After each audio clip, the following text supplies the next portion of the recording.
একটা সময় ছিল যখন ন্যাশনাল ইউনিভার্সিটিতে শুধুমাত্র জিপিএ দিয়েই ভর্তি হওয়ার সুযোগ থাকতো। কিন্তু এবছর থেকে সেই সুযোগটা আর থাকছে না।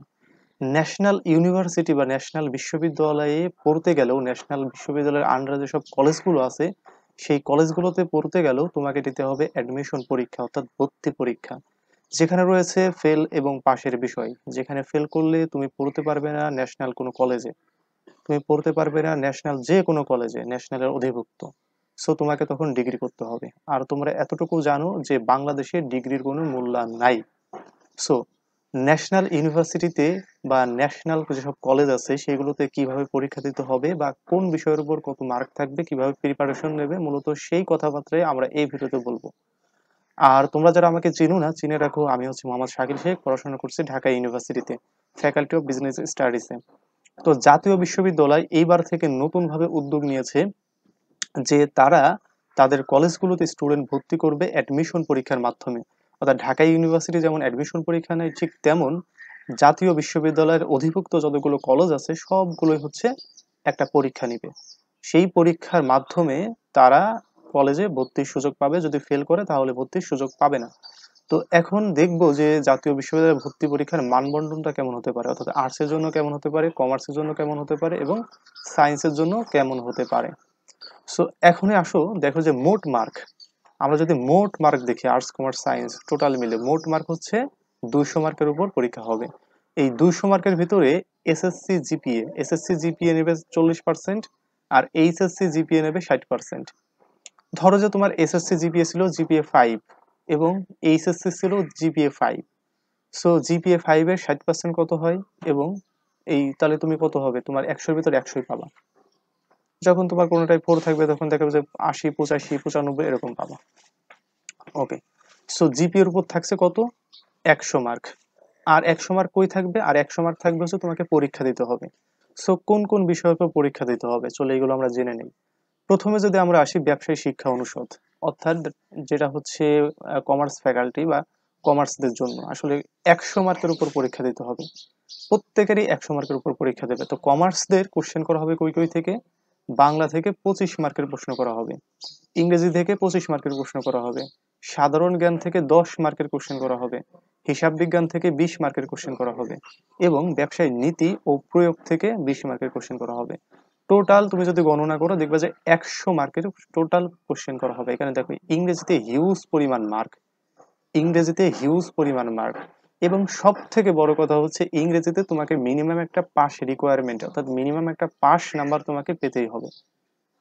তুমি অন্যান্যটাই কম পেলে কোনো সমস্যা নেই, অন্যান্যগুলো ফেল করলে কোনো সমস্যা নেই, কিন্তু ইংরেজিতে তোমাকে এই 25-এর ভিতরে 10 পেতেই হবে।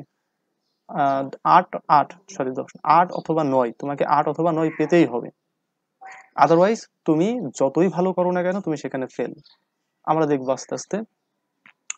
এখন আসি যে মানবিক, যারা আর্টস থেকে পরীক্ষা দিবে বা আর্টস থেকে ভর্তি হবে তাদের জন্য কোন কোন বিষয়ের উপর পরীক্ষা দিতে হবে। এইখানে তাদের বাংলা থেকে থাকবে হচ্ছে 25 মার্ক, ইংরেজির উপর পরীক্ষা দিতে হবে সেখানে 25 মার্ক, সাধারণ জ্ঞানের উপর পরীক্ষা দিতে হবে সেখানে 10 মার্ক, এবং এইচএসসি তে পঠিত যে কোনো 4টি বিষয়ের উপর উত্তর দিতে হবে, অর্থাৎ 4 গুণ 10, মানে 4টা বিষয় থাকবে, এক একটা বিষয়ের উপর 10 করে মার্ক, তাহলে 40। যেমন তোমরা এসএসসি তে হয়তো পড়েছো অর্থনীতি, পড়েছো অর্থনীতির উপরে থাকতে পারে, পৌরনীতি পড়েছো পৌরনীতির উপরে থাকতে পারে, ইতিহাস পড়েছো ইতিহাসের উপর থাকতে পারে, এরকম করে যে কোনো 4টা সাবজেক্টের উপর আরো 10 মার্ক করে ইনক্লুডেড থাকবে। তোমাদের হচ্ছে টোটাল 100 মার্কের উপর পরীক্ষা দিতে হবে। সেম আগেরটার মতোই ইংরেজিতে মিনিমাম একটা পাস রিকোয়ারমেন্ট থাকবে, যেটা হচ্ছে 9 মার্ক। এই 9 মার্ক তোমাকে মিনিমাম পেতেই হবে, না হলে তুমি ফেল। ওকে। এখন আসো বিজ্ঞান শাখায়, অর্থাৎ যারা সায়েন্সে আছো তাদের জন্য কি হবে।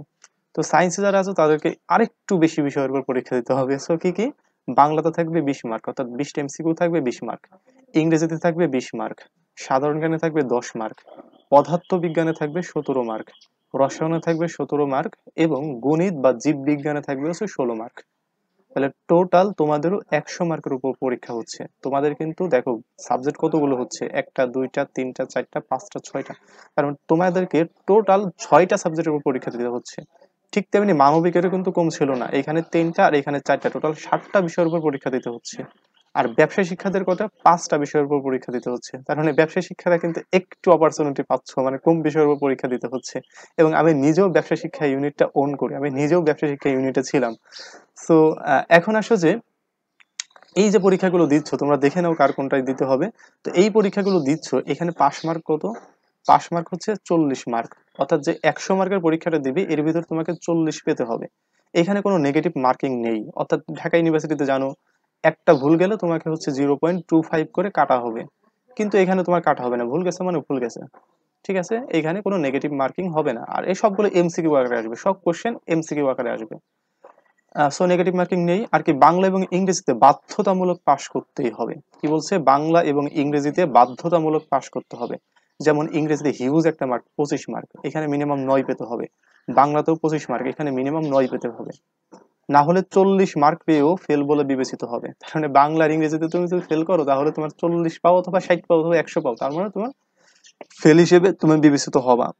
সো এই যে ইংরেজি যেহেতু বাংলা হয়তো বা পারবা, বাংলা পারবা, গল্প টল্প থেকে আসবে, নাটক থেকে আসবে, এগুলো পারবা মুখস্থ করলে, কিন্তু সমস্যা হবে কোথায়? সমস্যা হবে ইংরেজিতে।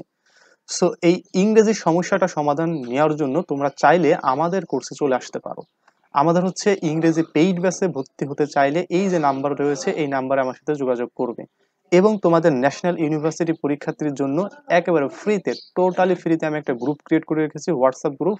চাইলে সেই হোয়াটসঅ্যাপ গ্রুপে যুক্ত থাকতে পারো। সেই হোয়াটসঅ্যাপ গ্রুপে যুক্ত থেকে বিভিন্ন ধরনের আপডেট এবং বিভিন্ন ধরনের প্রয়োজনীয় ইনফরমেশন তুমি পেতে পারবে। সো এই নাম্বারে আমার হোয়াটসঅ্যাপ আছে, এই নাম্বারে যখন আমাকে মেসেজ দিবে যে ভাইয়া আমি হচ্ছে হোয়াটসঅ্যাপে যুক্ত হতে চাই ন্যাশনাল ইউনিভার্সিটির, বললেই আমি তোমাকে সেখানে যুক্ত করে দেবো। কারণ ওইখানে অবশ্যই নামটা মেনশন করে দেবো ন্যাশনাল ইউনিভার্সিটির হোয়াটসঅ্যাপে। কারণ ঢাকা ইউনিভার্সিটির হোয়াটসঅ্যাপ আছে, গুচ্ছের হোয়াটসঅ্যাপ আছে। এখন তোমাকে কোনটাই করবো তুমি যদি না বলো। সো তুমি বলবা ন্যাশনাল ইউনিভার্সিটির হোয়াটসঅ্যাপে আমি গ্রুপে আমি জয়েন করতে চাই, তাহলে আমি তোমাকে জয়েন করিয়ে দেবো। এবং যে কোনো বিষয়ে তুমি ইংরেজি পেইড কোর্সে ভর্তি সংক্রান্ত অথবা যে কোনো বিষয়ে তুমি আমাকে এই হোয়াটসঅ্যাপ নাম্বারে যোগাযোগ করলে আমাকে তুমি পাবে। সো আমি আবারও বলছি যে এখন বর্তমানে পড়াশোনা ছাড়া ন্যাশনাল ইউনিভার্সিটিতে চান্স হবে না, তোমাকে পড়তে হবে। পড়াশোনার কোনো বিকল্প নেই। পড়াশোনা তোমাকে অনেক বেশি করতে হবে, আর না হলে তোমাকে ডিগ্রিতে পড়তে হবে।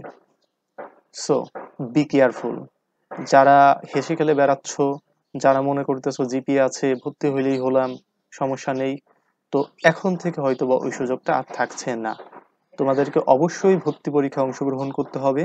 ভর্তি পরীক্ষায় অংশগ্রহণ করে ভর্তি পরীক্ষা দিয়ে তারপরে তোমাকে চান্সটা নিশ্চিত করতে হবে।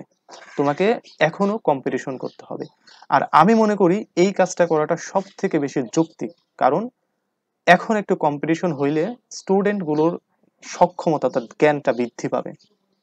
অর্থাৎ তারা নিজের কোয়ালিটি দিয়ে আসতে পারবে, তারা নিজের কোয়ালিটি দিয়ে বিভিন্ন কলেজে পড়ার সুযোগ পাবে। যারা পাশ করতে পারবে না তার মানে তারা কোয়ালিটিফুল না, তারা পড়াশোনা বাদ, তাদের পড়াশোনা করতে হবে না, তারা অন্য অন্য জব করবে। ফলে কি হবে? ভবিষ্যতে যে চাকরির যে বেকারত্ব এটা কমে যাবে। সো এটা আমার ব্যক্তিগত অভিমত। আমার মনে হয় যে এই কাজটা সব থেকে ভালো করছে, এই কাজটা আরো আগে করা উচিত ছিল। সো তোমরা দেখলে যে কোন বিষয়ের উপর কি পরীক্ষা হবে না না হবে। আর যে কোনো প্রয়োজনে আমাদের গ্রুপে যুক্ত থাকতে এই যে হোয়াটসঅ্যাপ নাম্বার দেওয়া আছে, বা আমাদের পেইড কোর্সে চলে আসতে এই হোয়াটসঅ্যাপ নাম্বার দেওয়া আছে, যোগাযোগ করবে। ইনশাআল্লাহ আমাদের পেইড কোর্সে আসলে তোমরা 25-এর ভিতরে এমনি 20 তুলতে পারবা, খুব সুন্দরভাবে খুব সহজভাবে তোমাদেরকে শেখানো হবে। শুধুমাত্র তোমরা, আমরা জানি ন্যাশনাল ইউনিভার্সিটি দিয়ে যারা পড়তে চায়, ন্যাশনালে যারা পড়তে চায় তারা খুব পড়ালেখা কম পারে, কোনো সমস্যা নেই, আমি তোমাদেরকে শিখে নেবো। ঠিক আছে, আমি তোমাদেরকে এমনভাবে শিখাবো তুমি এখান থেকে অটোমেটিক্যালি দেখা যাবে 25-এর ভিতরে 18-19 তুমি তুলতে পারছো। আর 18-19 যদি ইংরেজিতে তুলতে পারো, অন্যান্য গুলোতে হিউজ মার্ক তুলতে পারবো। সো সবাই ভালো থাকবে এবং কোনো প্রয়োজন হলে নাম্বার দেওয়া আছে, যোগাযোগ করবে। আল্লাহ হাফেজ।